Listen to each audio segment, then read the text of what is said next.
Hi, in this piece of content, I'm going to explain to you why radiation poisoning and your health are related. You may be wondering how, but ultimately, once I link the two for us, I hope you will have a better understanding of your health and even greater empathy for your doctor. Learn Your Body, a science-based education. This topic came to me as I was going through a book on the Radium Girls of the 1920s. If you're not familiar with the story, it is about women who worked for a factory and were informed they could safely use the substance radium to do their daily work. But unbeknownst to everyone, even doctors, was that radium was a silent killer. These women slowly began decomposing from the inside out. Cancer, tooth loss, and even their jaw broke into pieces. I mean, these women literally decomposed as a result of radiation poisoning. Here's the thing, they knew something was wrong after a few years of getting progressively worse, but try as they might, doctors kept giving them clean bills of health. So why would they do that when these women were clearly dying? Well, it comes down to the restrictiveness of the scientific approach. You see, for you to be diagnosed for something, you have to have the appropriate test for that illness. In this example, radium had no test, so doctors tested everything they could think. Take blood, measure cholesterol, blood fats, blood sugars, immune cells, you name it, but everything usually came back normal.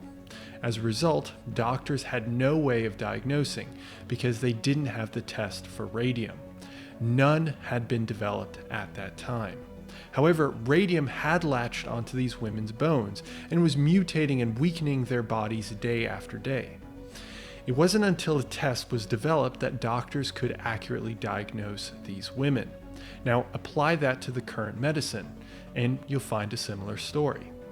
In medicine, we have propelled forward and become far more knowledgeable, yet even so, our tests are simple single-point measures.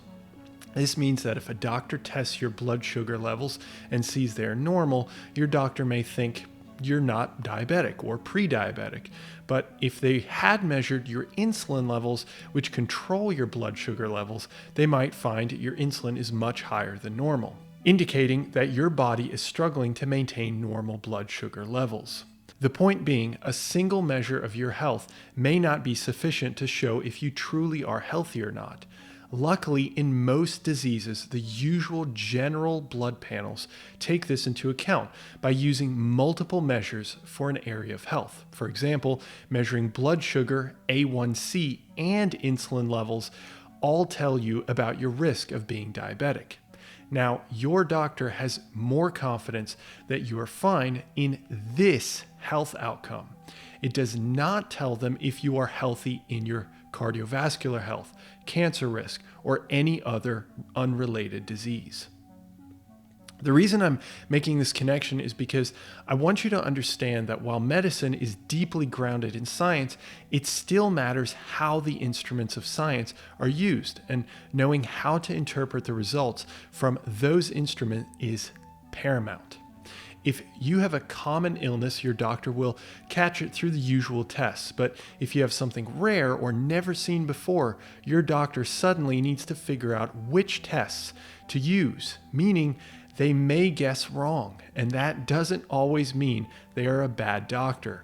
They are simply going through the scientific process of eliminating possibilities by gathering more data using tests medicine has at its disposal.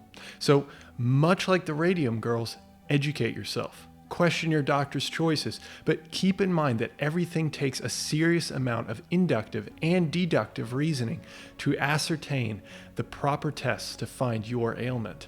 And their education is a massive help in their ability to focus the testing to fit the symptoms, assuming the test exists. Overall, understand the limitations, but empathize that if you have a great doctor, they will guide you to the testing that makes sense based on their education. I hope this proved informative, and I hope I have the pleasure of speaking with you in the next one.